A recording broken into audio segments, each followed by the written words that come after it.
रूप पाहता लोचनी सुख झाले हो साधने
नाही संतपण मिळत ये हाती, नाही संतपण मिळत ये हाती, नाही संतपण मिळत ये हाती, नाही संतपण मिळत ये हाती, हिंदता कपाटी राणीवर, हिंदता कपाटी राणीवर, हिंदता कपाटी राणीवर, नाही संतपण मिळत ये हाती, नाही संतपण मिळत ये हाती,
नाही संकपाळा मिळते हाते नाही संकपाळा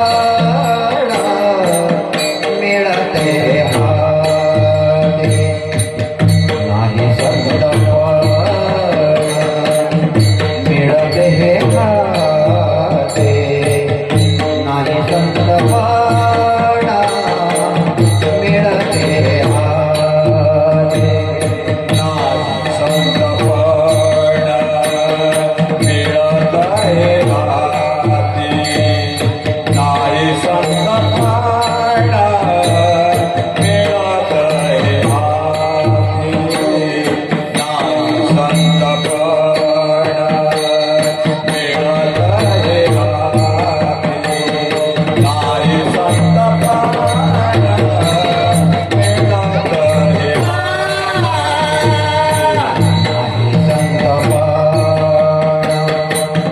मिळते हाते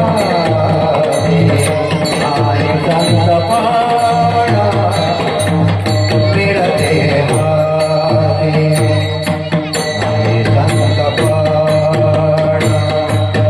मिळते हाते नाही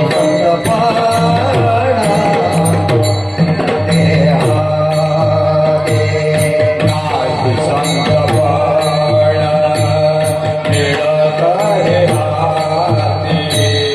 नाही संकपाळा मिळत आहे हाती.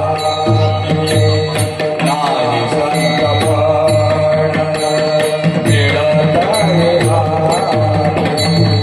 नाही संकपाळा मिळत आहे हाती.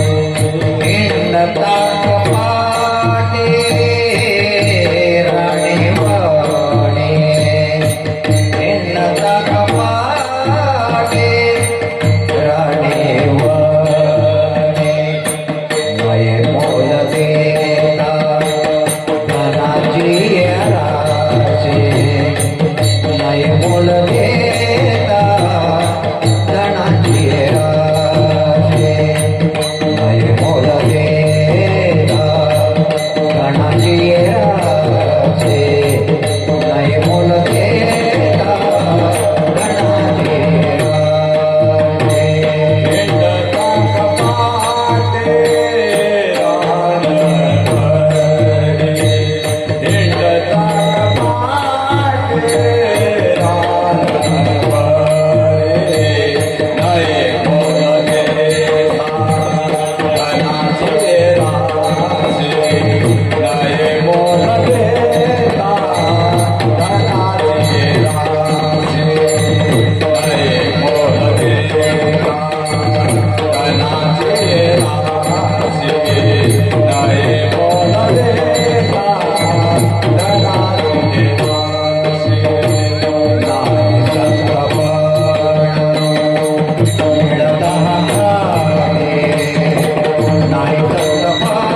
नाही संतपण मिळतय हाटी, नाही संतपण मिळतय हाटी, हिंडता कपाटी राणीवनी, नये मोल देता धनाची राशी, नाही ते आकाशी पाताळी ते, तुका म्हणे मिळे जीवाची साठी, तुका म्हणे मिळे जीवाची साठी, नाही तरी गोष्टी सांगू नये, नये मोल देता धनाची राशी, नाही ते आकाशी पाताळी ते. विठ्ठल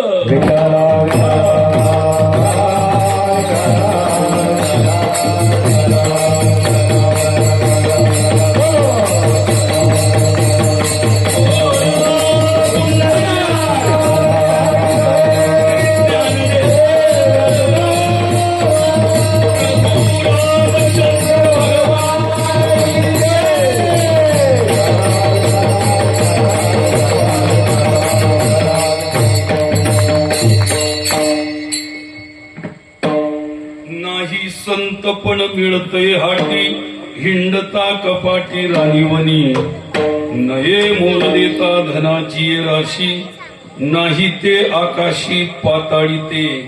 पांडुरंगा करू प्रथम नमन दुसरे चरण संतांचिया, त्यांच्या कृपादाने कथेचा विस्तारू. बाबाजी सद्गुरुदास तुका जयाचे केलिया स्मरण, होय सकल विद्येचे अधिकरण. तेची वंदू श्री चरण श्री गुरूंचे ते नमस्कारोनी आता.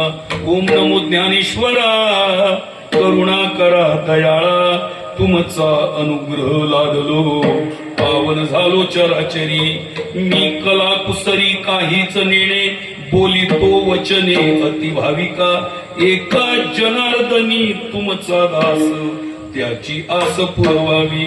नमो सद्गुरु तुकया ज्ञान दीपा, नमो सद्गुरु सच्चिदानंद रूपा, नमो सद्गुरु भक्त कल्याण मूर्ती, नमो सद्गुरु भास्करा पूर्ण कीर्ती. नाही संतपण मिळतय हाटी, हिंडता कपाटी राणीवनी, नये मोल देता धनाची राशी, नाही ते आकाशी पाताळी ते. प्राप्त प्रसंगी भगवंताच्या सेवेकरिता निवडलेला अभंग, वैराग्याचे मूर्तिमंत पुतळे संत हृदय सम्राट देहुनिवासी श्री जगद्गुरु तुकोबाराय यांचा 3 चरणाचा आणि संतांचं महत्व प्रतिपादन करणारा अभंग आहे. विठ्ठल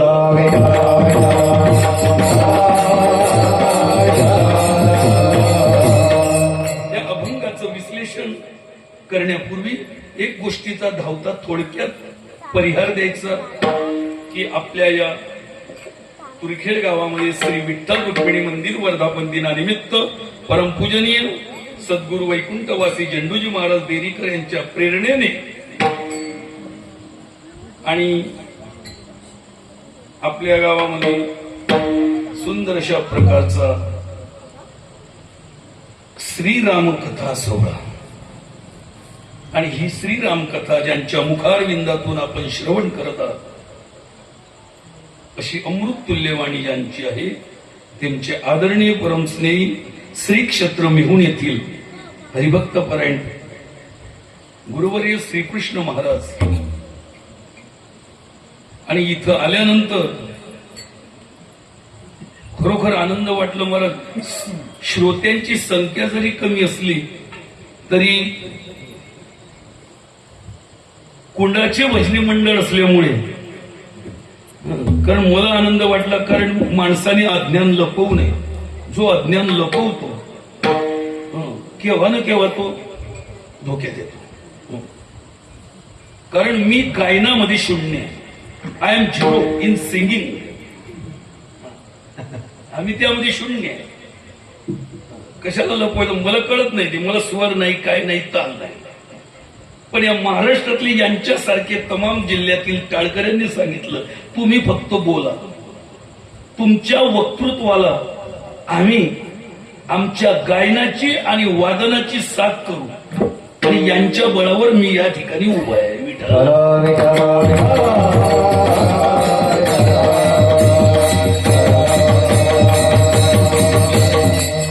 तर अशा प्रकारचे समय सूचकता असणारे गायक आहे.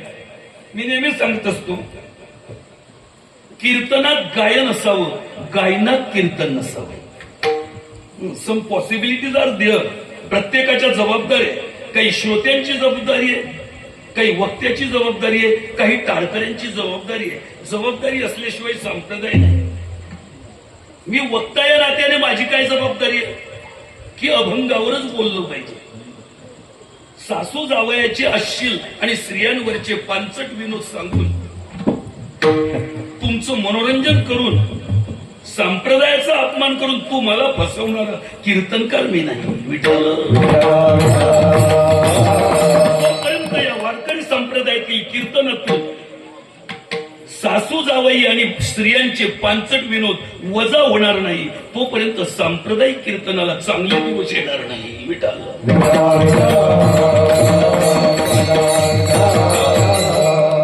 आणि म्हणजे माझी जबाबदारी काय? अभंगावर बोलणं, वेळेत बोलणं. श्रोत्यांची काय जबाबदारी आहे? सर्वांगाचे कान करून ऐकणं. टाळकऱ्यांची काय जबाबदारी? आपल्याला हे कीर्तन आपल्या नियोजित वेळेत संपवण्याचं असल्यामुळे आपलं गायन किती मिनिटाचं असावं म्हणजे या 1.5 तासात ते बसेल याचंही ज्ञान असणं हे टाळकऱ्यांचं काम आहे. विठ्ठल दुसरी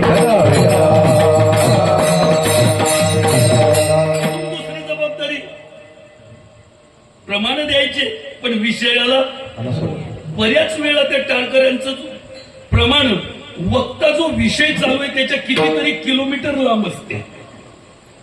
अजून सांगू, एक असा वर्ग आहे या टाळकऱ्यांमध्ये, तो घरूनच ठरवतो मी आज हे प्रमाण देणार. मला कळलंच नाही तुझ्या मनावर कसं चालेल. तो चाल लावून आणतो त्या प्रमाणाला. मला आज वारके महाराजांच्या कीर्तनात कंठी प्रेम दाटे हे प्रमाण द्यायचं, अरे ते तुझ्या मनावर नाही. त्यात विषय आला तर आहे. एक प्रकार तर असा आहे महाराज, मी काल्याचं कीर्तन केलं पुण्यामध्ये. आणि महाराज तुमचे पाहुणे आहेत त्याच एरियात.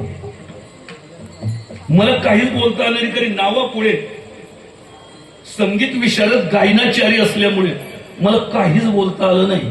मी शांत राहिलो. पण घरी गेल्यानंतर बेडरूम मध्ये दोघी गालात मारले. मला त्याच्याशिवाय येलं नाही. मी प्रायचित्त करून घेतलं. का? वर्षी श्राद्धाच्या निमित्ताने भागवत होतं. तर त्या सुपुत्राचं वर्णन झाल्यावर माझा विषय चालू. पोटी जर कुपुत्र जन्माला आले मग ते प्रमाण चालू होते माझे. हो, ऐसे पुत्र होती बुडविती पूर्वजा. हो, किंवा जाय तिकडे पिढी लोका जोडी भांडवल तुमका. असे मुलं जर असले तर ते नरक आई वडिलांना कुळात नरकात घालवतात. हे मुलं जी आहेत नालायक आहेत. इकडून प्रमाण दिलं तयाचा हरिक वाटे. महाराज मला काय करावं, मला वाटतं बंद करावं का चाललं जावं. It is very bad thing. हे आपण आपल्याला सांगावं नाही. या जबाबदारी, कारण किती वर्ष आपण हे खातोय, किती वर्ष यात आहे, हे तेवढंच महत्वाचं आहे. प्रमाण काय? एक वर्ग आहे त्याला म्हणतात परफेक्टनेस. जातीवंत सुतार जो असतो, कोणाला म्हणतात? खाड बनवली की त्यात पाचर मारायची, तो जातीवंत आहे का? ही नॉट ए स्किल्ड कारपेंटर. तो नॉन टेक्निकल आहे, अनस्किल्ड आहे. पण जातीवंत सुतार त्याने जर खाड बनवली, पाचरचं काम नाही. तसं विषय जो चालू त्या विषयावर परफेक्ट प्रमाण दिलं, तो म्हणजे परफेक्टनेस आहे. तो जातीवंत टाळकरी आहे.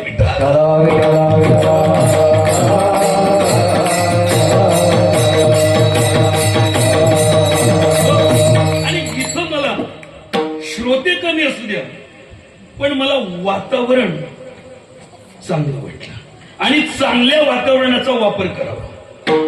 तर त्या माऊलीचा एक अभंग आहे महाराज, वातावरण चांगलं पण वापर करायचा वेगळा. ज्ञानेश्वर महाराजांना म्हणावं लागलं, ज्ञानदेव म्हणे ऐसे न करावे. शरण निघावे सद्गुरुशी. असं करू नका बाबांनो. कसं जे बिगर कामाचं आहे ते करू नका. पण 3 उदाहरणं त्या अभंगात. निरसद प्युअर 70 रुपयावालं म्हशीचं दूध आणलं आणि तापवायला शुद्ध सोन्याचं पातेलं आणलं, गॅसवर ठेवलं, दूध चांगलं, पातेलं सोन्याचं, पण तिच्यात आंबट पदार्थ टाकलं. हो, सुवर्णाचे भांडे, दुधाचे आंधण, कुसुंबा घालून नाश केलं. एकाच्या बापाने 50 एकर चंदन लावलं आणि 50 एकर केळी. ते म्हातारं वारलं. तो पोटी आलेला बिलिंदर म्हणतो, बापाला शेती करता येत नाही, मी आधुनिक पद्धतीने शेती करेन. मग तू काय करणार आहे? मी ते चंदन आणि केळी तोडून टाकलं. त्याने ते सगळं तोडलं. हो, आणि येळ्या बाभुडी लावल्या. बरं, लावल्या तर लावल्या, गेट केलं आणि त्याच्यावर वॉचमन ठेवलं. येळ्या बाभुडी चोरी जाऊ नये म्हणून. तोडोनी चंदन, कर्दळीचे वन, बाभुळा रक्षण बैसन. त्याच्या पलीकडे अजून तो म्हणतो, नाही नाही, या वर्षी शेती भारीच करायची. काय? नाही नाही नाही, वापसा झालेला आहे, जमीन चांगली आहे, बोरला पाणी आहे, 24 तास. म्हणजे साधी नाही, काळी कसदार जमीन, बोर चांगली आहे. या वर्षी पट्ट्या पिकच भारी घेणार आहे, कारण वातावरण आहे. मग काय पेरणार? या वर्षी ठरवलं 50 एकर धोत्रा लावायचं. काय लावायचं? अरे वातावरण आहे, जमीन चांगली आहे, काय लावतो? धोत्रा आहे. ते पण आहे. उत्तम भूमिका म्हणजे जमीन. उत्तम भूमिका कमाविली पाही, धोत्रा लवलाही पेरियला विठाला.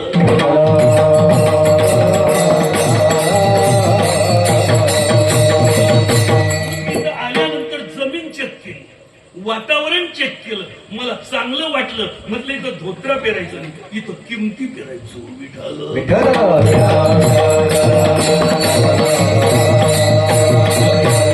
अभंग जगद्गुरु तुकोबार यांचं आहे.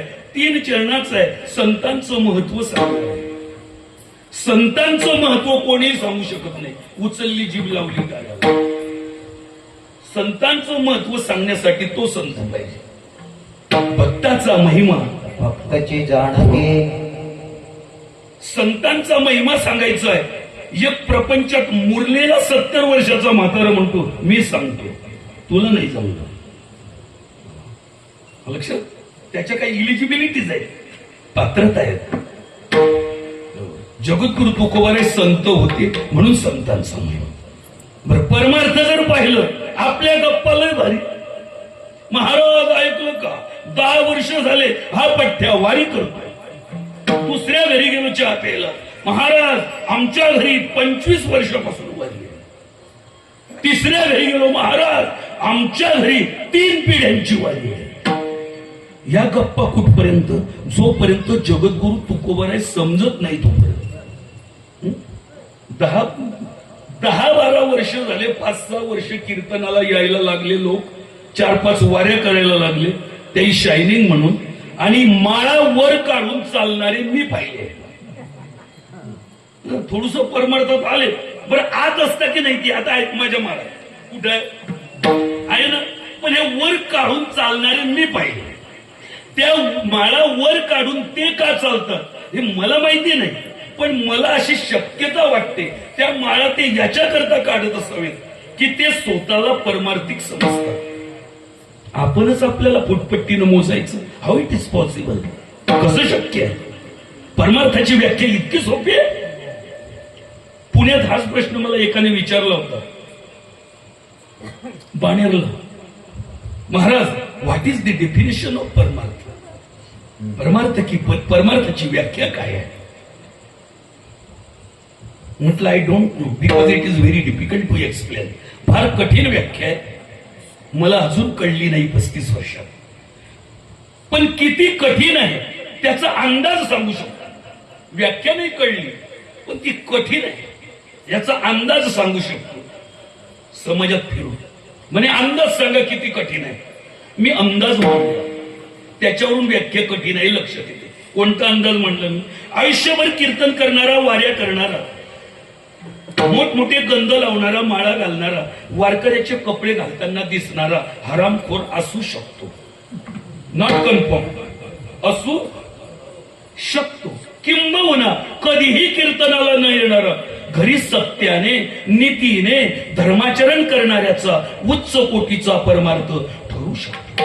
म्हणून बऱ्याच वेळा या जगात देवाला न मानणारे देव माणसं पाहायला मिळतात आणि कधी कधी देवाला मानणारे, गंध लावणारे, वाऱ्या करणारे, राक्षसांपेक्षा नीच प्रवृत्तीची हलकट लोक पाहायला मिळतात. तेव्हा प्रश्नचिन्ह येते, who is paramarthik or not. It is very difficult to identify. यांना ओळखणं कठीण आहे. विठ्ठल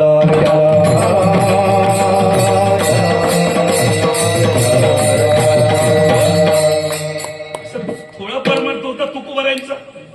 संत कोठेही जन्माला येत नाही. संत जन्माला येण्यासाठी कमीत कमी 7 पिढ्या पवित्र लागतात. जास्त किती, कमीत कमी 7 पिढ्या पवित्र. आम्ही संत जन्माला आलेले एखाद्या चालू कुळात पाहतो ना, अशा कुळात संत जन्म आपल्याला तेवढंच माहिती आहे का त्यांच्या पिढ्या आपल्याला माहिती नसतात. कोठेही संत जन्माला येत नाही. तुकोबरा ही 8वी पिढी आहे. कितवी? त्यांच्या वर 7 आहे. विश्वंभर बाबा मोरी, त्यांना 2 मुलं होती, हरी मुकुंदा. सैन्यात भरती झाले, परचक्र आले, हरी मुकुंदा दोघी खलास झाले. किती कष्टाने तुकोबाराय मिळाले. रडले आपण कधी? कोण तुकोबार आहे? विश्वंभर बाबा, 2 मुलं, हरी मुकुंदा दोघी खलास झाले. मुकुंदाची बायको सती गेली, हरीची बायको जायला निघाली. विश्वंभर बाबाच्या पत्नी अमाई मातेनं सोनेला रोखलं, बेटा ती सती जाते, तिला जाऊ दे, पण तुला सती जाता येणार नाही, कारण तुझ्या पोटात वंश वाढतोय. विश्वंभर बाबाचा हरी, हरीचा विठोबा, विठोबाचा पदाजी, पदाजीचा शंकर, शंकरचे कान्हया, कान्हयाचे बोलोबा, बोलोबाचे तुकोबा. विठ्ठल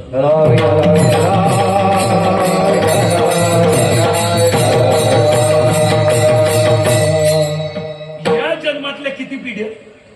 बरे याच जन्मातल्या नाही, मागे फिरा. जगद्गुरु तुकोबाराय अवतार नामदेवरायचे. जगद्गुरु तुका दाखला देईल मी, अवतार नामयाचा. आणि आता मला वेळ नाही सांगायला. जगद्गुरु तुकोबा जे नामदेवराय होते वैकुंठात, ते देवाजवळ करार करून आले होते. मला वेळ नाही सांगायला. देवा इतरांसारखा तू म्हणशील जा आणि ये, नाही मला वचन दे, तू घ्यायला येशील तर जातो, नाही तर मी जात नाही. आता मला वेळ नाही, ते बीजला सांगतो मी. या पिढ्या जगद्गुरु तुकोबारांचे काय परमार्थ असेल, नामदेवरायच्या अवतारात होते, त्याच्याही 8 पिढ्या. तसे ते सांगली जिल्ह्यातले वाळवा तालुक्यातील रेळे गावचे, म्हणून त्यांचं आडनाव रेळेकर. जातीने शिंपी पण आडनाव रेळेकर. त्याचा मूळ पुरुष तुम्हाला सांगतो नामदेवरायांची. यदुशेठ, यदुशेठचे हरिशेठ, हरिशेठचे नरहर शेठ, नरहर शेठचे गोपाळ शेठ, गोपाळ शेठचे गोविंद शेठ, गोविंद शेठचे दामू शेठ, दामू शेठचे नामा शेठ. पुन्हा तिथे खाली आहेत नारा, माधा, विठा, गोदा, चौघे पुत्र. 8वी पिढी. विठा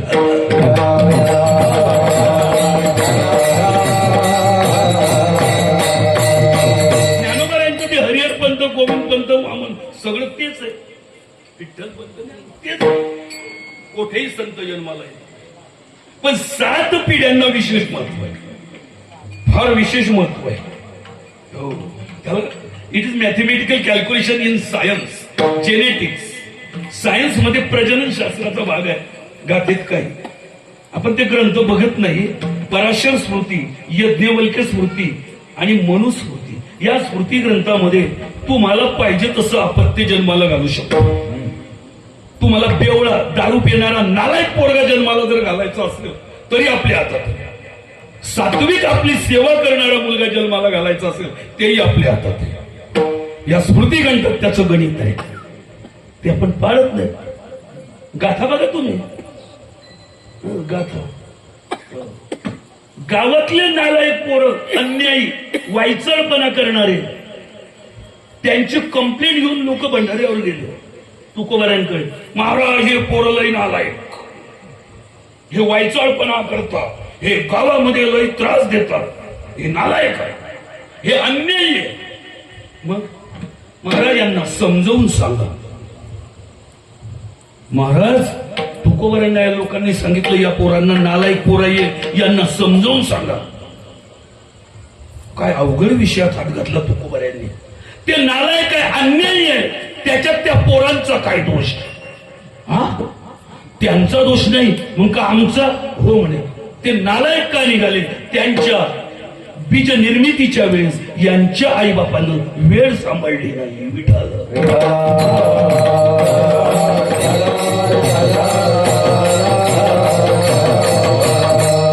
अन्यायतयाचा नोहे वाय चाळा माय बापे वेळाने साधिली. अन्यायतयाचा नोहे वाय चाळा तयाचा नोहे कोणाचा? माय बापे वेळानं साधिली. विठाल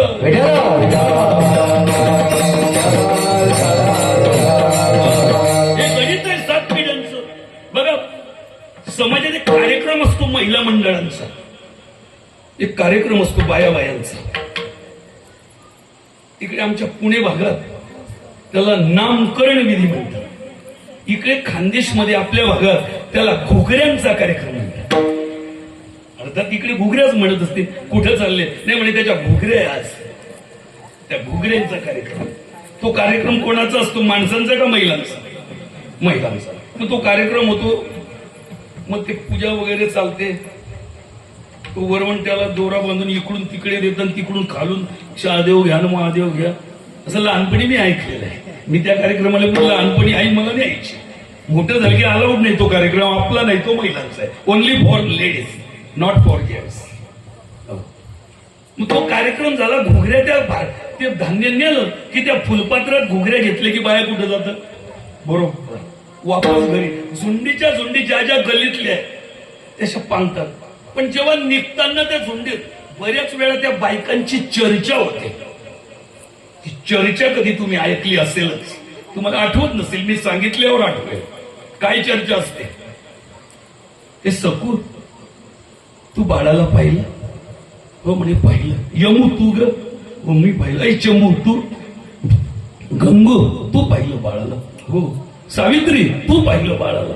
हो पाहिलं. डोकं तरी मला तू का विचारते असं?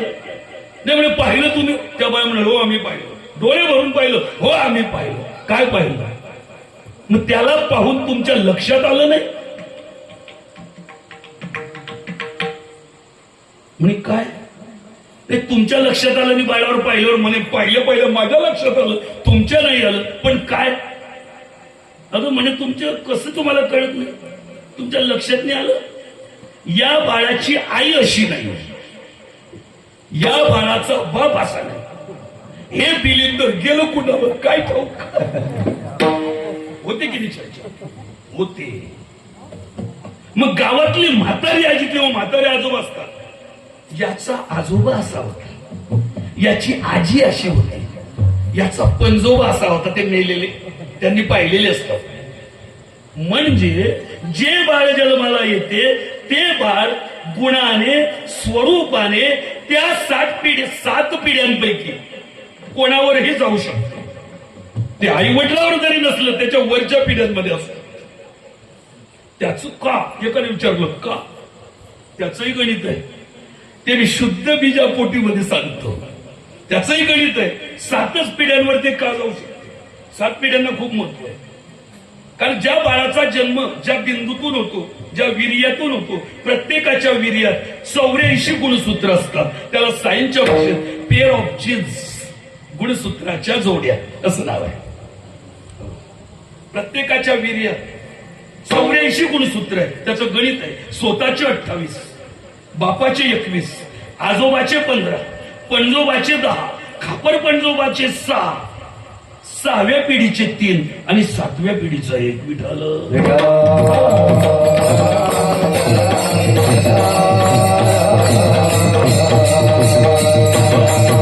तुकोबारा एका उच्च 8 पिढ्यांमध्ये पवित्र संतती असणारे शुद्ध बीजापोटी. आणि असे तुकोबारा संत आहे. गाथा बघा, अभ्यास करा. त्या गाथेचा अभ्यास केला 3 तुकोबारा पाहायला मिळतात. 3 तुकोबारा आहे. We have to think about this point. आपल्याला त्याचा विचार करायचा. 3 तुकोबारा आहे गाथे. कोणकोणते? प्रापंचिक तुकोबारा आहे, साधक तुकोबारा आहे आणि सिद्ध तुकोबारा आहे. 3 तुकोबारा.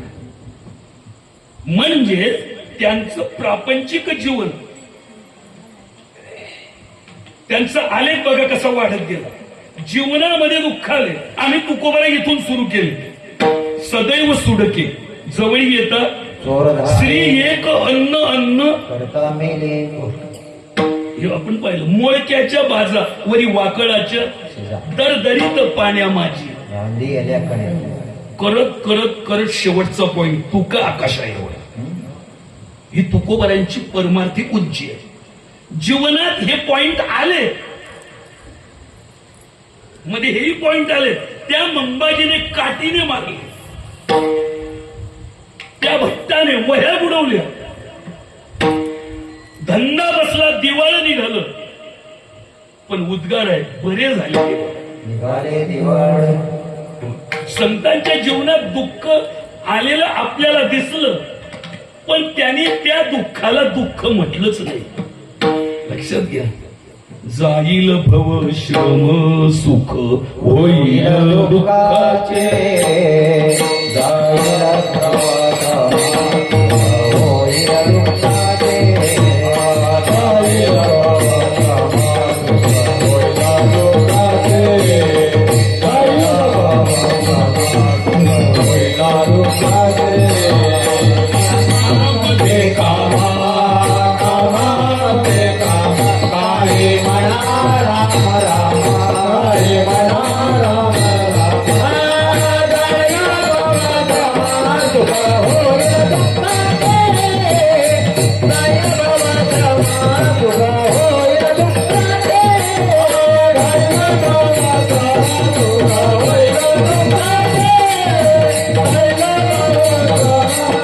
होईल दुःखाचे. त्यांचं दुःख हे दुःख राहिलं. दुःख तो कैसे नाही ओख दासे. औषधाला सुद्धा दुःख नाही, त्याचा मुळासकट नाश केला. लक्षात घ्या. तुकोबारांच्या जीवनात दुःख नाही. ते आपल्याला दुःख वाटत असलं, त्यांना दुःख म्हटलं नाही. हो, दुष्काळ पडला, देशोधडीला लागले. आपण देशोधडीला लागलं तर काय म्हणतो वाईट झालं. तुकोबाराला विचारलं, महाराज देशोधडीला लागलं, तू मला कसं वाटलं? बरवे देशाऊर झालो. बरवे म्हणजे उच्च, बरवे देशाऊर झालो. काय बोले बोलावे. का काय मिळालं देशोधडीला लागल्याने? लाभ दुप्पट मिळाला. लाभे लाभ पुनावला, जीव झाला दर्शने विठाला.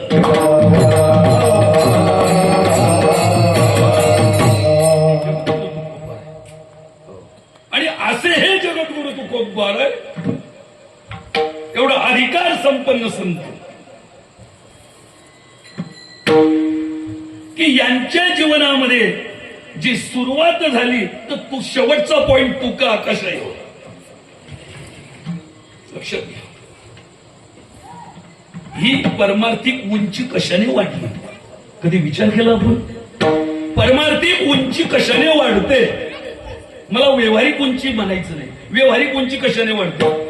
नाही, व्यवहारात उंच कोण? पैशावर. बरोबर. तुकोबारांनी गाथेत लिहिलंय, व्यवहारात मोठा कोण? धनवंत लागी सर्व मान्यता येते. माता पिता बंधू जन सर्व मानिती वचन. जवळ चाले मोठा धंदा तोवर बहीण म्हणे. हे सगळं आहे ते. पण परमार्थिक उंची पैशाने वाढते.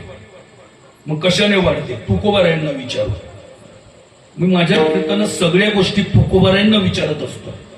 तुकोबारा ही त्यांची वाङ्मयीन मूर्ती आहे. गाथा आपल्याशी बोलतो, पण आपण विचारत नाही म्हणून बोलत नाही. हा, मी गाथ्याला बोलवतो. गाथे, कारण आपल्याला जी गोष्ट पाहिजे ते कोण चांगलं सांगू शकेल तर गाथा.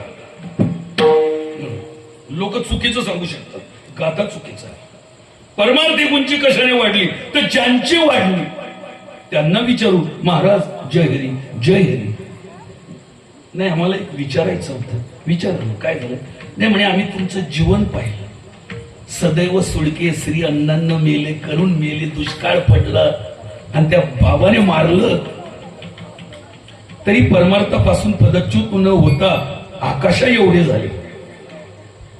महाराज, एवढी परमार्थिक उंची तुमची कशाने वाढली? तुकोबार म्हणतात सांगू का? परमार्थिक उंची ही पुण्याईने वाढते. जसा व्यवहारात पैसा जास्त तो मोठा, तसं परमार्थात ज्याचं पुण्य मोठं तो उंच, परमार्थिक उंची सांगतो. मग महाराज तुम्ही तुमच्या जीवनात जे पुण्य केलं ते किती केलं? तुकोबारा म्हणाले आमचं पुण्य तुमच्या पुण्यात फरक आहे. तुमचं कसं आहे? डिजिटल आहे. 5 पुण्य, 10 वाऱ्या केल्या तर 10 पुण्य, 21 वाऱ्या केल्या तर 21 पुण्य. मग महाराज तुमचं तसं नाही. आमचा ढीग पाहिला ना तुम्ही? ढिगाला काय म्हणतात? रास. एक वचन असेल तर रास, अनेक असतील तर राशी. तुकोबार म्हणतात रास नाही. आमच्या जीवनात पुण्याच्या आम्ही राशी कमवल्या. आपण पुढचा प्रश्न विचारू. राशी कमवल्या. महाराज पुण्याच्या किती राशी कमवल्या? अमुक जोडील्या तुकाची राशी, अमुक जोडील्या तुकाची राशी, अमुक जोडील्या तुकाची राशी, अमुक जोडील्या तुकाची राशी. पारया तुमची नाही आता, पारया तुमची नाही आता, अमुक जोडील्या तुकाची राशी, अमुक जोडील्या तुकाची राशी. पारया भाग्याची नाही आता, पारया भाग्याची नाही आता, अमुक जोडील्या तुकाची राशी, अमुक जोडील्या तुकाची राशी.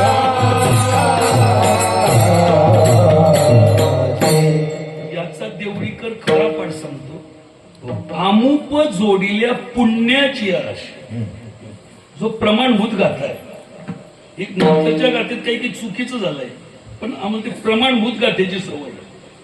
पण ते मी लहानपणी असंच म्हणायचं. निश्चयाचे बळ तुका म्हणे तेची फळ.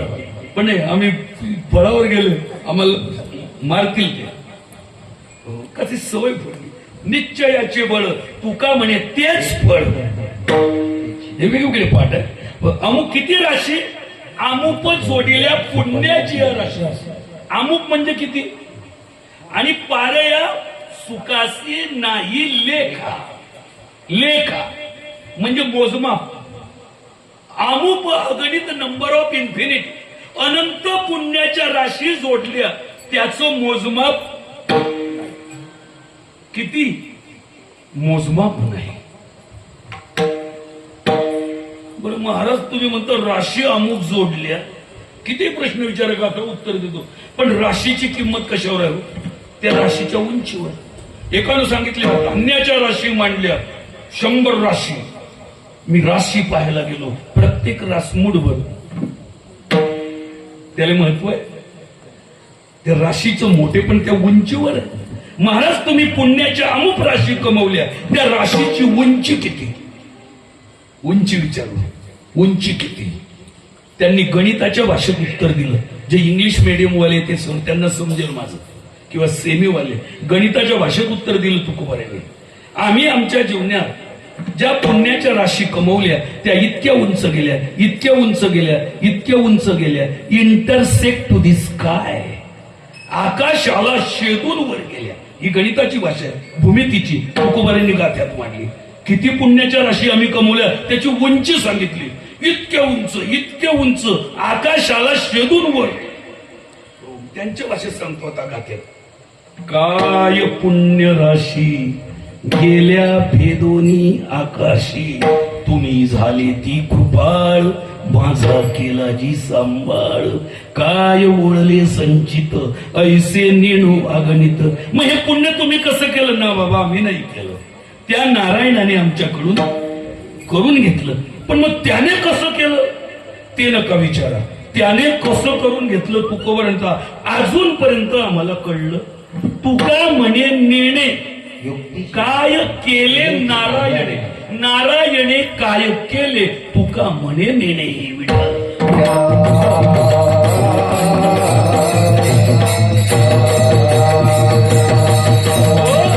असे तुकोबाराही संत असल्यामुळे संत पर अभंगावर ते कीर्तन करतायत आणि लोकांना समाजाला संत परअभंग पटवून देताना संत आणि माणसं यांच्यातला फरक सांगतायत. लोक माणसं आणि संत सारखे समजता म्हणून घोटाळा होतो. म्हणे महाराज काय फरक आहे, आकाराला सारखे, जन्म एकाच बिंदूतून, त्यांना हात आम्हाला हात, त्यांना पाय आम्हाला पाय, दिसायला सारखे, दिसायला जरी सारखे असले, जन्म जरी एका ठिकाणून असला तरी असा नियम नाही की ते सारखे असते. दह्याची अंगी निघे ताकलोनी, एका मोले दोन्ही.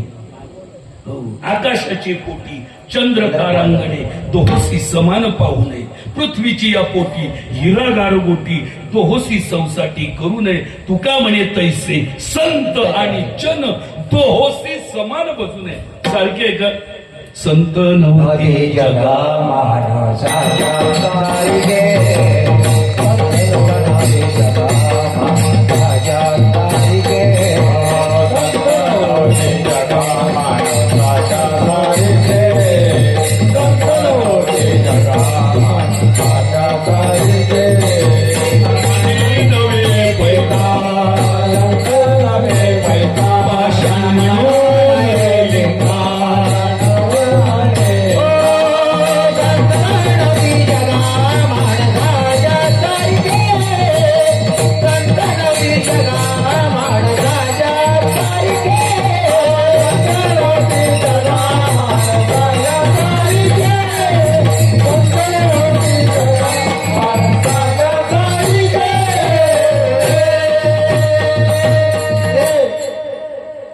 संत जगा त्या माणसासारखे नव्हते. माणसासारखे संत जगी नव्हते म्हणजे फरक होता. सारखे नाही म्हणजे संतात आणि आपल्यात फरक आहे. फरक सांगावं लागेल. आता त्या फरकाचे मुद्दे गाथेचा आधार घेऊन त्यातले 400-500 मुद्दे त्यातले 100 मी सांगू शकतो प्रमाणाने, पण त्याच्यातच कीर्तन होतं. पण माझ्या कीर्तनाला नुसता आत शिरण्यासाठी महत्वाचे 4-5 सांगतो. संत आणि आपल्यात काय फरक आहे एक एक मुद्दा सांग. कीर्तन चालू आहे जगद्गुरु तुकोबा यांचं आणि ते सांगताय तुम्ही आम्ही व्यवहारात एकमेकांना भेटतो किंवा नाही. जामरे बाबा भेटतो की नाही? भेटतो. बरं भेटावं की नाही एकमेकांना याच्यावर तुमचं काय मत आहे? भेटा महाराज भेटावं की नाही?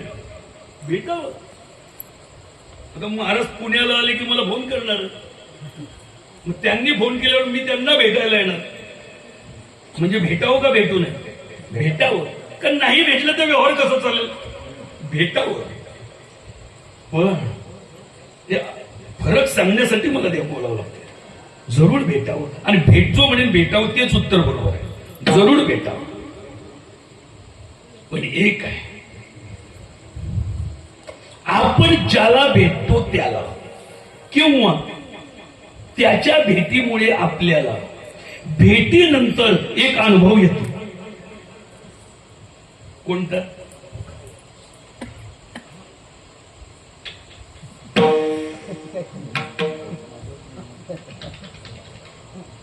अरे अरे अरे विनाकारण याला भेटलो किंवा विनाकारण हा आपल्याला भेटला.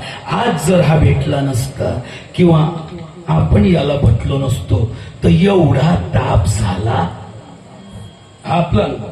म्हणजेच तुमच्या आमच्या भेटीमुळे इतरांना ताप होतो, पण संतांच्या भेटीमुळे असलेला ताप जातो.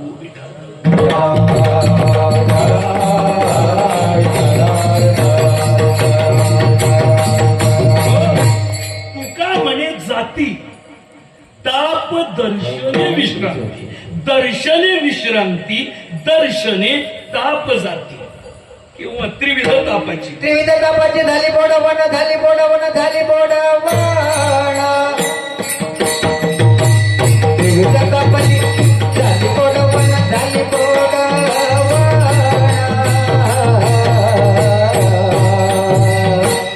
देखिल्या वैष्णवांचे देवीला चरण वैष्णवांचे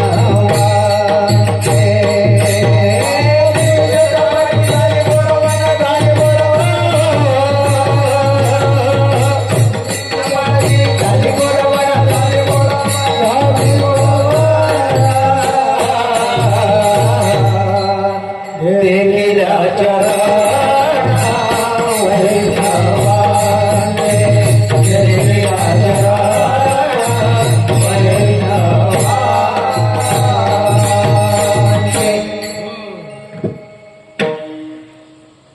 देखिल्या चरण वैष्णवांचे वैष्णवांचे चरण देखील या त्रिविध तापाची बोळवण झाली.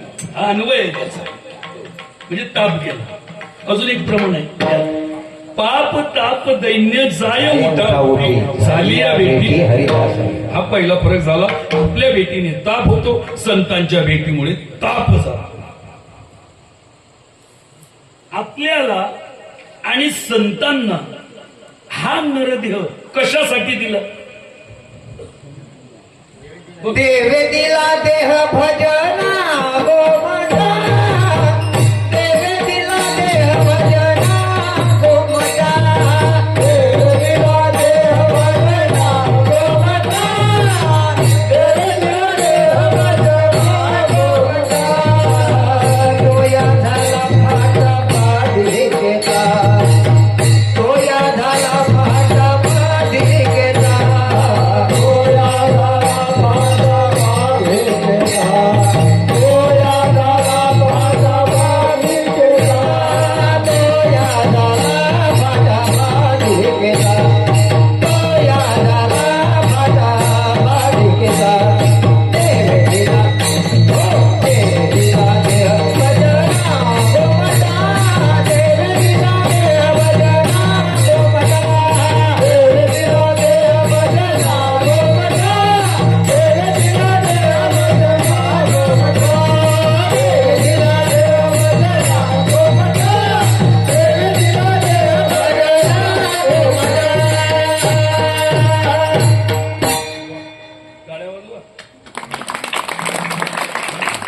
हे खानदेश आहे माझं.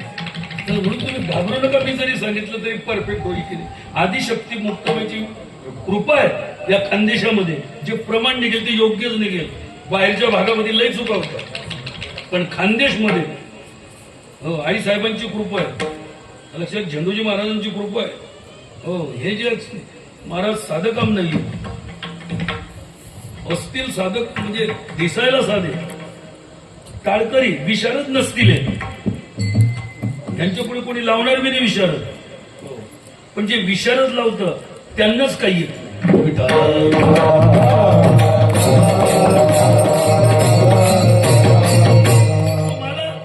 आम्हाला म्हणजे संतांना आणि आपल्याला नंदे कशासाठी दिला? भजनासाठीच दिलाय. पण आपण भोजनासाठी वापरलं. कशासाठी वापरलं?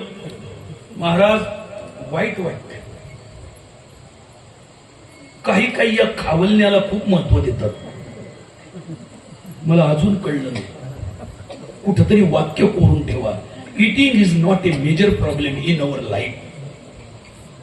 कीर्तनम प्रथमम प्रिया भोजनम तदनंतरम.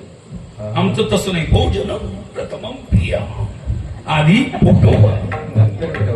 काय महाराज, खरंच खावल्याला इतकं महत्व. एखाद्याला म्हटलं ना आज जेवायला जायचंय, तो इथूनच विचारतो काय बेत आहे. त्याला सांगितलं गुलाबजाम, तो इथूनच म्हणतो हा पठ्ठ्या आज 25 खाणार. कधी मी बोलत नाही, पण आतून आवाज येतो. यांना 60 जन्म गुलाबजाम मिळाले किंवा नाही. तर लग्नामध्ये आईस्क्रीम असतो ना, तर एकमेकाच्या अंगावर पडतात, मला आईस्क्रीम पाहिजे. It is very bad. हा जन्म खावल्यासाठी आहे. कुठे गेले थोडस एक चपाती कमी झाली तर आवाज करायचा, कुठलं मला मिळालं नाही, तू घरचा का गरीब आहे, घरी येऊन जेव. काय बिकट परिस्थिती आहे खावण्यासाठी. मग तो श्लोक आहे महाराज, तर जेवणाच्या वेळेस बर जमते का संगती? ते जेवायला पुढे आलं की हा म्हणतो सदा सर्वदा योग तुझा घडावा. बर किती घडावा? तुझे कारण जेवणाच्या वेळेस बसते ते अपमान आहे तो स्वामींचा. ताट पुढे आल्यावर सदा सर्वदा. काय बिकट परिस्थिती आहे. शर्मेची गोष्ट आहे. मी माफी मागून सांगतो, तुम्हाला अनुभव आला असेल पण मला आलेला आहे. काहींचा परमार्थ खावलण्यासाठी मी पुण्यावरून आलो होतो. माझा मित्र एका गावी आला होता आणि मी इकडच्या कीर्तनाला आल्यामुळे आमची भेट झाली. म्हणे महाराज इकडे कसे? म्हटलं तू कसा? त्यामुळे सगळ्यांनी ठरवलं पोराचा वाढदिवस या वर्षी गावी करायचा. मग म्हणे महाराज कधी जाणार? म्हटलं आज जाणार. महाराज उद्या जा. आज कीर्तन करा आलेस तर करसान. करायचं, कशाला नाही म्हणायचं, करायचं. मग त्या गावाला गेलो मी. 8 ते 10चं कीर्तन.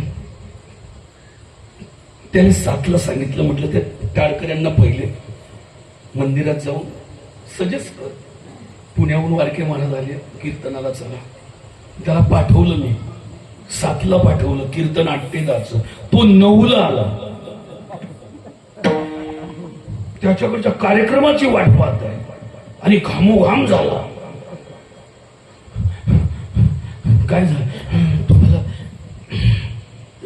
प्रवचन जमेल? हा म्हटलं करू ना. तू टाळकरी आले 9 वाजले. महाराज माफ करा, टाळकरी यायला नको म्हणतात. का नाही? म्हणे गेल्या गेल्या त्यांनी पहिला प्रश्न केला, आम्हाला खावल्यासाठी काय केलं? तर मी इमानदारीने सांगितलं ते अचानक आले म्हणून हा कार्यक्रम आहे. पण तुम्हाला जर खावलण्याची जेवढी हौस आहे तर मी याची कसर काढली आणि नंतर पुन्हा त्यांना बोलवेल. 1-1.5 पोत्याचं करेल. ही कसर नंतर काढेल. पण यावेळेस मग काय म्हणलं? नाही म्हणे ते म्हणाले आमचा सर्वानुमते भजनी मंडळाचा ठराव पास झालाय, ज्याची कावी पोळी. तू आम्हा टाळकऱ्यांना आज खावलायला केलं नाही म्हणून तुमच्याकडे आम्ही वारके महाराजांच्या कीर्तनाला टाळकरी म्हणून येऊ शकत नाही. यांच्या जीवनातलं दुर्दैव याच्यापेक्षा काय होऊ शकते? विठाला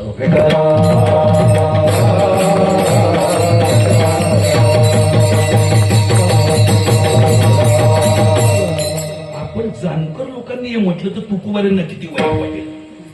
जाणकरांनी की खावलायला नसलं तर कीर्तनाला नाही. मग तू आहे कशासाठी? तुझा जन्म खावलण्यासाठी. संतांना आपल्याला देह भजनासाठीच दिला पण आम्ही भोजनासाठी वापरला. पण संतांनी हा फरक आहे. मुखी अमृताची वाणी, देह त्यासाठी वापरला. किती वापरला? हो, देह जाओ अथवा हा फरक आहे. अजून मला फरक सांगता येतील. आपलं चित्त गढूळ आहे म्हणून जग गढूळ दिसते. मला खूप एकनाथी भागवतावर बोलता येईल मला, पण वेळच नाही मला. ते घड्याळ ठेवते. आपलं चित्त गढूळ आहे पण संतांचं चित्त निर्मळ आहे. सर्वांग निर्मळ. चित्त जैसे गंगे सारख्या महान पवित्र तीर्थजळासारखं संतांचं चित्त निर्मळ आहे. नव्हे नव्हे. माझी वाक्य रचना नीट ऐका. गंगे सारख्या महान पवित्र तीर्थजळासारखं संतांचं चित्त निर्मळ आहे. नव्हे नव्हे. गंगे सारखी महान पवित्र तीर्थ सुद्धा तुमच्या आमच्यातील पापी लोकांनी स्नान केल्यानंतर मलिन होतात. अशा वेळेस ती मलिन झालेली तीर्थे पुन्हा पवित्र होण्यासाठी ज्यांच्या चरणाची इच्छा करता त्यांना संत म्हणतात.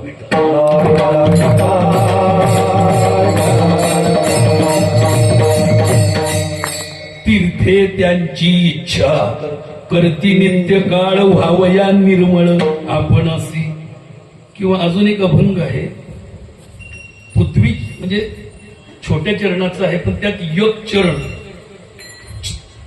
चौचरणी आहे. तीर्थे तया ठाया येती पुनीत व्हावया पर्व काळ पाया तरी वसे वैष्णवा विठाल.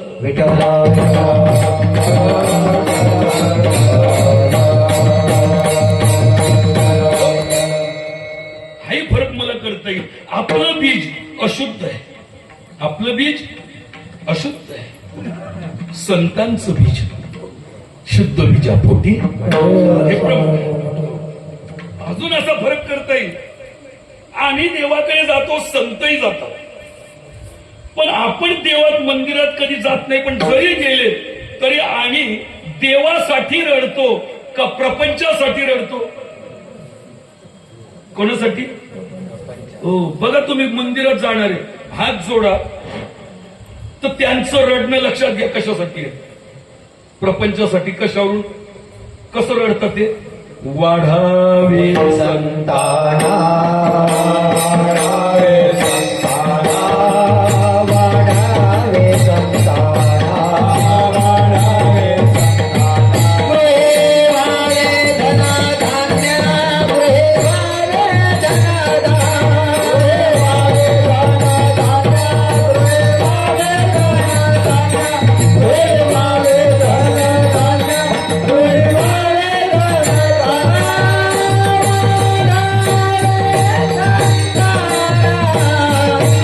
वाळे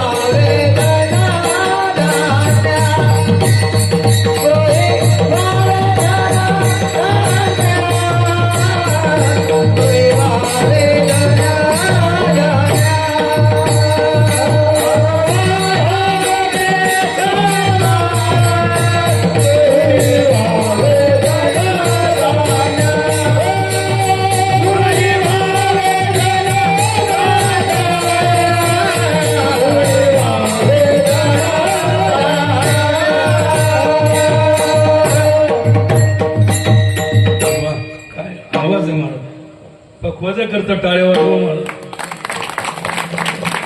ही मंडळी महाराज ही मागच्या वर्षी माझ्या ताब्यात आली होती. त्या दिवसापासून ही भेटतच होती. सुधारकर हरी पाटील सुरजगावकर 100 फुटीला वागवत होतं कोल्हेनगरला. हो, शरद महाराजांचं तिथं 4थी का 5वी सेवा होती. ही सगळी मंडळी तशी मी लहान होतापासून तेव्हाची मी ओळखतो. हो, तेव्हा मी लहान होतो आणि या गावामध्ये 35 वर्षापूर्वी कीर्तन केली मी. कुठं कुठं कशा निमित्त केली सगळी मला माहिती आहे, पण ते सगळे फरक पडला त्या गावात. 35 वर्षापूर्वी म्हणजे मी बाळ होतो. बाळ म्हणजे शाळेत जात होतो, 12वीला होतो 1985 साली. हो, आणि आता आजोबा बनूनच चाललो मी.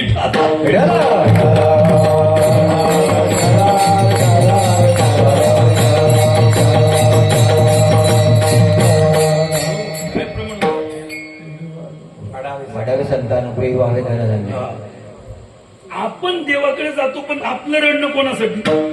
प्रपंचासाठी का देवासाठी? हो, एक वाक्य नीट ऐका, काळजात भिडण्यासारखं आहे. ते घरी घेऊन जा, झालं कल्याण तुमचं. आयुष्यात लक्षात ठेवा ते वाक्य, मोठं वाक्य. प्रपंचासाठी रडण्यासाठी आहे. प्रपंचासाठी रडणारे अनेक आहे, प्रपंचासाठी रडणारे अनेक आहे, देवासाठी रडणारे थोडे आहे. नाही असं नाही, आहे पण थोडे आहे. माझं वाक्य संपलं नाही, मी सेमी कॉलम देतोय, अर्धविराम आहे माझा. प्रपंचासाठी रडणारे अनेक आहे, देवासाठी रडणारे थोडे आहे. पण देवच ज्यांच्यासाठी रडतो ते थोड्यातले थोडे.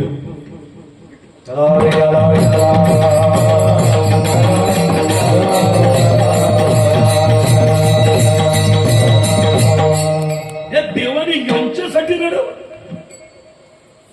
हे साधं समजलं तुम्ही? ब्रह्मांड नायक परमात्मा त्यांनी यांच्यासाठी रडावं.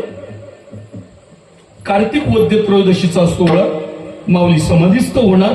आई साहेब रुक्मिणीनं पाठवलं देवाला स्वामी त्या पोराची समजूत घाला. देव समजूत घालायला आले आणि रडायला लागले. आई साहेब म्हणू लागले, देवा डोक्यात फरक पडला, त्या पोराची समजूत घालायला पाठवलं, तुम्ही रडताय. रुक्मिणी, आजकाल कोणीही कोणासाठी रडत नाही. रुक्मिणी, जर कोणी कोणासाठी रडत असेल तर त्यासाठी कारण असेल. मग तुम्ही का रडता? रुक्मिणी, मी आज ज्या पोरासाठी रडतोय तो पोरगा सामान्य नाही. रुक्मिणी, कोण आहे तो पोरगा?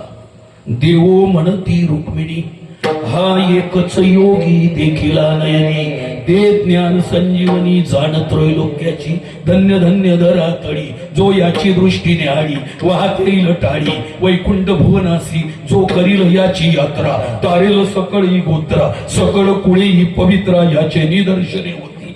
जे आई साहेब म्हणत होते ते तुम्ही का रडता, पण हे कारण सांगितलं, हा करण त्यांच्यात उतरला.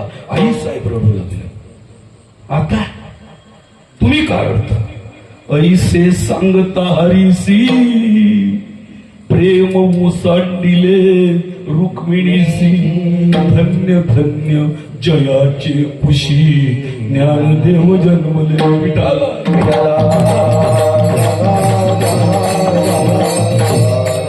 ज्यांच्यासाठी देवाने रडावं काय प्रेम असेल तो अक्रूर काका रथ घेऊन जातो तर त्या गोकुळामध्ये चिखल झालेला दिसतो. काही पाऊस पडला होता? नयनाच्या ओढकारे भिजली धरणी. नयनेच्या ओढकारे भिजली धरणी. या नंदाच्या अंगारी मिळाल्या गवळणी.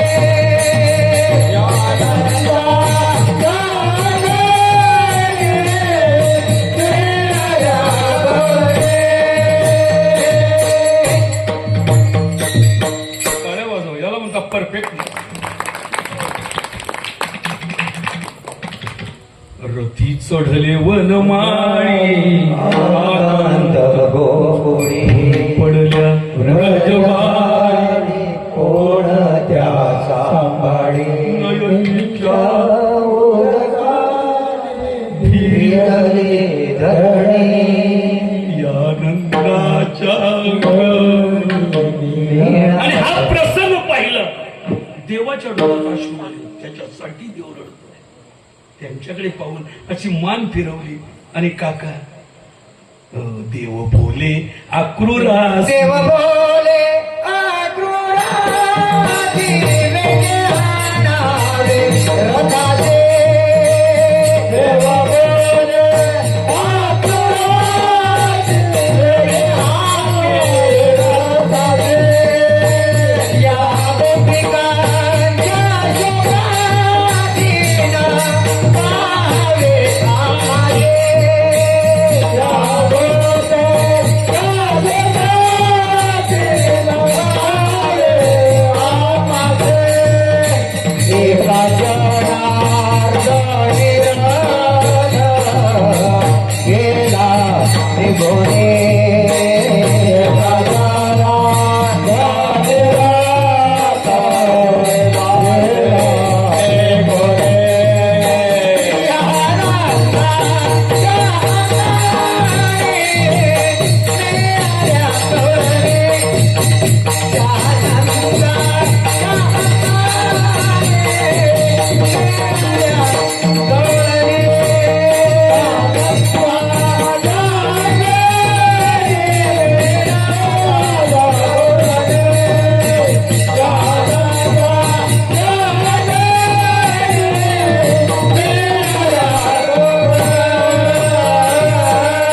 एक शेवटचं सांगतो.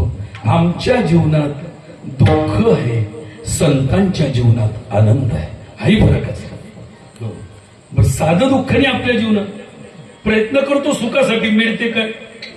जगद्गुरु Tukobaraya explain the ratio of सुख दुःख इन हिज अभंग गाथा. अभंग गाथ्यामध्ये जगद्गुरूंनी सुख दुःखाचा रेशो सांगितलाय. प्रमाण सुख किती, सुख पाय जवा पाडे दुःख परवादाये वाडे. सुख पाय जवा पाडे दुःख परवादाये वाडे. सुख पाय जवा पाडे दुःख परवादाये वाडे. सुख पाय जवा पाडे दुःख परवादाये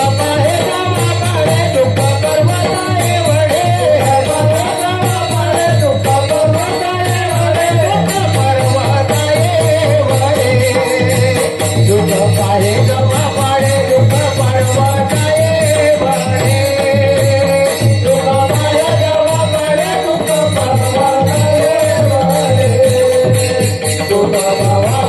पाडे दुःख परवादाये वाडे.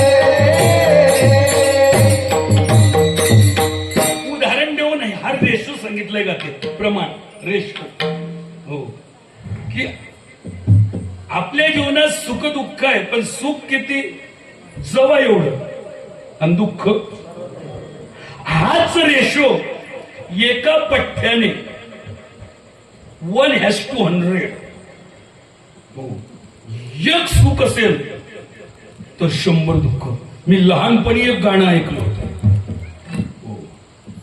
देवाला विणकरी बनवून आपल्या शरीराला वस्त्र समजून त्या धाग्याचं वर्णन केलं होतं. मी लहानपणी ऐकत होतो. ते खूप गाजलं होतं गाणं ते.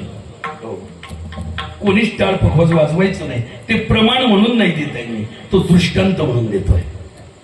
दृष्टांत आहे तो सुखदुःखाचा रेशो. एक धागा सुखाचा 100 धागे दुःखाचे. जरतारी हे वस्त्र माणसा तुझिया आयुष्याचे.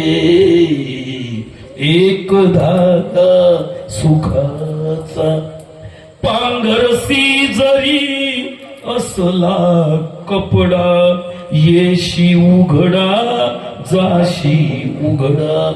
कपड्यासाठी करीशी नाटक. 3 प्रवेशांचे बालपण, तरुणपण, म्हातारपण. कपड्यासाठी करीशी नाटक. 3 प्रवेशांचे. एक धागा सुखाचा. मुकी अंगडी बालपणाची.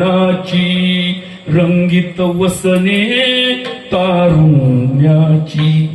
जीर्ण शाल मग उरे शेवटी. लेणे वार्धक्याचे. एक धागा सुखाचा. हे सगळे या बायका इथं बसलेल्या हे रंगीबेरंगी धागे, हे ब्लॅक अँड व्हाईट, हे सगळे वस्त्र त्यानं विणले. पण सगळ्यांकडे निरखून बघा शेजारी. कधी विचार केला सारखे आहे का? सारखं वस्त्र आहे दिसायला.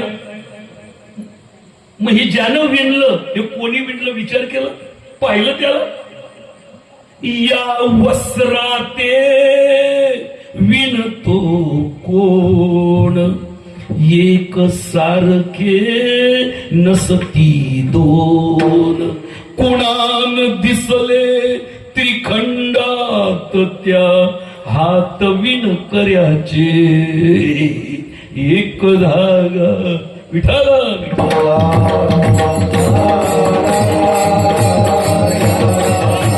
आपल्या जीवनात दुःख जास्त आहे, नवे नवे दुःखच आहे. संतांच्या जीवनात सुख आहे. जीवनात संतांच्या जीवनात सुखच सुख आहे. हे तुकोबाराय कीर्तनच सांगतंय. पंढरपूरला चंद्रभागेच्या वाळवंटामध्ये कीर्तन चालू आहे. लाखो गरीब वारकरी होते, कारण वारकऱ्यांमध्ये गरीबच जास्त होते. आता तरी बराच फरक पडला. आता गरीब जास्त कोणी नाही, कोणाकडे पैसा नाही. आता पहिले म्हणायचे तो लोकपती, नाही आता झोपडपट्टीत लाख आहे. आता हा एक आहे. मी प्रश्न विचारतो, माणसाकडे पैसा कमी आहे का कमी वाटतो? वाटतो. मग हे दुखणं ब्रह्मदेवही बरं करू शकत नाही. त्याला देव काय करेल, तो कमी वाटतो. तर पूर्वी खूप गरीब होते महाराज, पंढरपूरला वारीला उसने घेऊन जावं लागत होतं शेतकडून, मग नंतर ते फेडायचे रोजंदारी. It is very complicated. ती कठीण परिस्थिती होती. तुकोबारांच्या वेळेस अजून कठीण होती. लाखो वारकरी चंद्रभागेच्या वाळवंटात आणि अभंग चालू आहे. संतांचा महिमा तो बहुदुर्गम, शाब्दिकांचे काम नाही, बहुदुधड जरी झाली म्हैसा गाय. हो, आणि शेवटचं चरण झाल्यावर आले ते, शेवटचं चरण आलं होतं ते.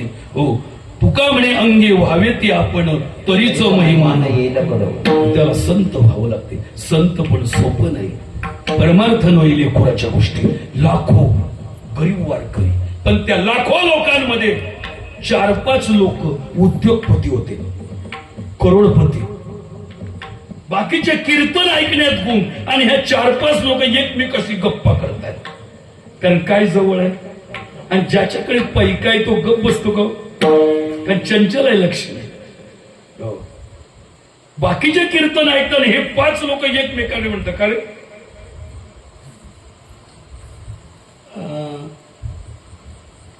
तुझ्याकडे काय आहे?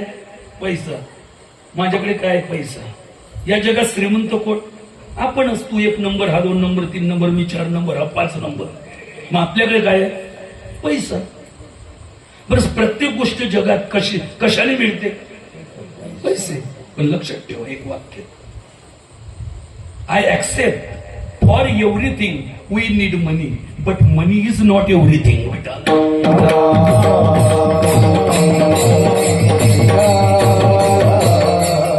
पैशानं सगळ्या गोष्टी येतात, पण पैसा सर्वस्व नाही. ते म्हणतात, का रे आपणच श्रीमंत आहे? हो. सगळं कशाने मिळते? पैशाने. पण का रे तू असं का विचारतो? ही चर्चा कोणाची? उद्योगपती म्हणजे कसे? धीरूभाई, अनिल अंबानी, मुकेश अंबानी, टाटा, बिर्ला, लक्ष्मीनारायण मित्तल, असे उद्योगपती. आपल्या गावातल्या श्रीमंतासारखे नाही. आपल्या गावातला कितीही करोडपती आला तो शून्य आहे त्यांच्या पुढे. अशाच उद्योगपतीची चर्चा. पण का रे तू असं का विचारतो? नाही म्हणजे मी सारखं 2 तास झाले त्या कीर्तनकार बाबाकडे पाहतो. काय की ते म्हणतात, संत पण कठीण आहे, संत पण कठीण आहे. आणि त्यांना ते प्राप्त झाल्यामुळे त्यांच्या चेहऱ्याकडे पाहतो, तर मी निरखून पाहिलं तर माझ्या लक्षात आलं, काय रे आपल्याकडे काय आहे? भरपूर पैसा. मग एवढा पैसा असूनही ज्या सुखाचा लवलेशही आपल्या जीवनात नाही, आणि त्या बाबांच्या चेहऱ्यावरून ते सुख ओसंबून वाहते त्या संतपणामुळे. मग ती त्यांच्या चर्चा करते, का रे मग ते संतपण कोणत्या मार्केटमध्ये मिळते रे? म्हणजे आपल्याला काय माहिती? ज्याला मिळालं असेल त्याला कीर्तन झाल्यावर विचारू, पाया पडायला जाऊ. कीर्तन जय विठ्ठल झालं, सगळं झालं, ते पाया पडायला आले. बाकीचे आले पाया पडून निघून गेले. हे उद्योगपतींनी पाया पडले आणि बसले तिथं. आता बुवाच्या पाया पडल्यावर लोक निघून जातात, पण पाया पडल्यावर जो जिथं थांबतो समजायचं बुवाशी त्याला बोलायचं आहे ना. ते उद्योग लोक निघून गेले, उद्योगपती. महाराज एक विचारायचं होतं. विचार. 2 तास झाले आम्ही तुमचं कीर्तन ऐकतोय, चांगली गोष्ट आहे. नाही, एक विचारायचं होतं. विचार. नाही म्हणे आमच्याकडे पैसा होता, या जगातले आम्ही श्रीमंत लोक आहे, पण एवढा पैसा असूनही ज्या सुखाचा लवलेशही आम्हाला मिळाला नाही, ते सुख तुमच्या चेहऱ्यावरून ओसंबून वाहते आहे. मग ज्या संतामुळे ते सुख तुम्हाला प्राप्त झालेलं आहे, सांगा ना ते संत पण कोठे मिळते, कोणत्या मार्केटमध्ये मिळते? मला म्हणता खबरदार, अरे ते मार्केटमध्ये तर नाहीच, पण डोंगर कपाटात कुठेही गेले रानावन तरी ते मिळणार नाही. अभंगाचं पहिलं चरण. नाही संत प्राणा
कोणत्या मार्केटमध्ये मिळते. तुकोबाराय म्हणतात नाही संतपण मिळतय हाटी. हो, हाटी म्हणजे बाजारी. याचे दोन अर्थ होतात.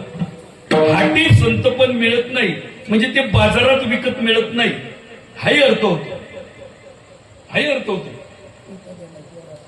पण ज्वारी गव्हासारखं संतपण विकायला येते का? ते बाजारात मिळत नाही, हा एक अर्थ होतो की ते बाजारात मिळत नाही. दुसरा अर्थ हाही होऊ शकतो. हाटी संतपण मिळत नाही म्हणजे बाजार केल्याने संतपण मिळत नाही. हो, कारण आपण बाजार लावलाय. बाजाराने संतपण मिळत नाही. हो, आता ती वेळ नाही सांगायला, घड्याळ फिरते. हो, म्हणजे हाही एक होतं.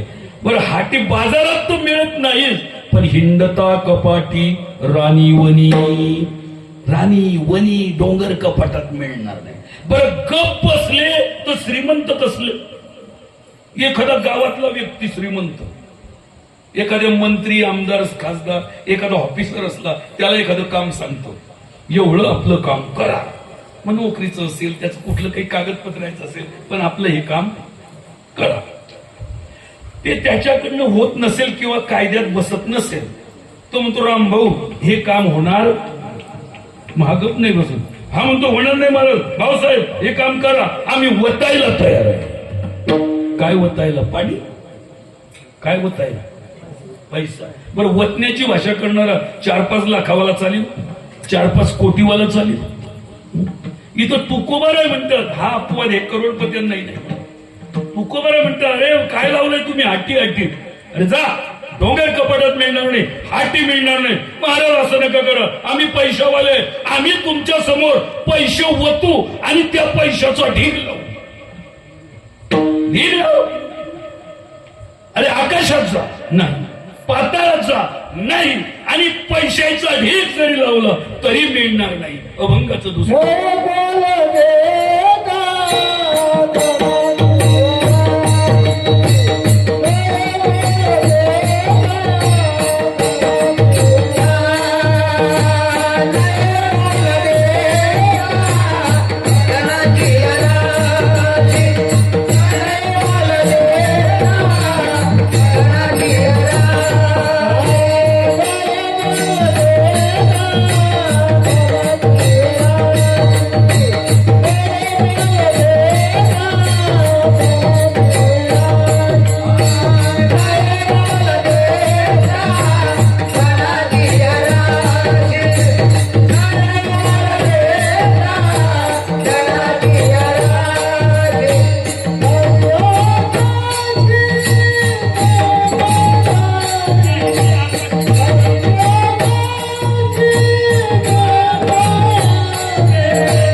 नाही ते आकाशी पाताळी ते विठोब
संतपण मिळतय हाटी हिंडता कपाटी राणीवनी पैसे घेऊ नये मोल देता धनाची राशी नाही ते आकाशी पातळी ते मग आम्हाला ते मिळणारच नाही का?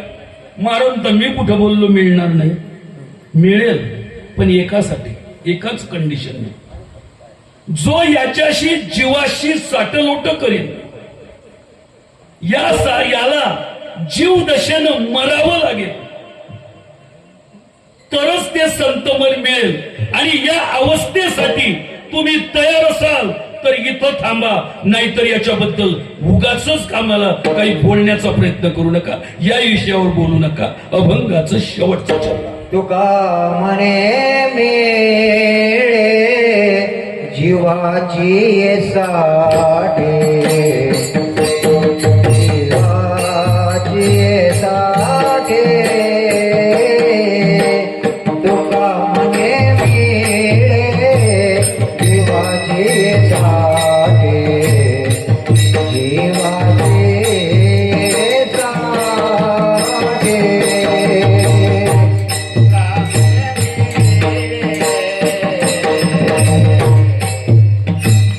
जीवाचे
जीवाची ये साठी नाही तरी गोष्टी सांगू नये. जीव दशेने मेल्याशिवाय. जसं काल्याच्या कीर्तनात आपण एक चरण ऐकतो, त्या गवळणीच्या अनुवादात तुकोबारांना शिव्या देताना सवे तुक्या मेधा. खरं ओरिजिनल माझ्याकडे ₹1.25 गाथा आहे. 1940. खरा तो जुना पाठ तुके आहे, पण आम्हाला ते म्हणायला बरोबर वाटत नाही. आपण तुकया केलं, पण सवे तुक्या. त्या गवळणी शिव्या देतात. तो निर्गुण निराकार परमात्मा या ठिकाणी सगुण होऊन चोरी झाली नसती, पण या मेल्या तुक्याने त्याला आणलं म्हणून चोरी झाली. इथं त्यांचाच अनुवाद आणि मेला शब्द प्रयोग तुकाराम महाराज का करतात? कारण तुकोबारांना माहिती होतं मनुष्य जीव दशेनं मेल्याशिवाय देवाची प्राप्ती होतच नाही. तसं संतमन प्राप्त व्हायचं असेल तर जीव दशा जोपर्यंत आहे तोपर्यंत गोष्टी करायच्या नाही. तयार आहे? नाही. मग नाही तरी गोष्टी सांगू नये. नये मोल देता धनाची राशी, हो नाही ते आकाशी पाताळी. ते ज्ञानेश्वर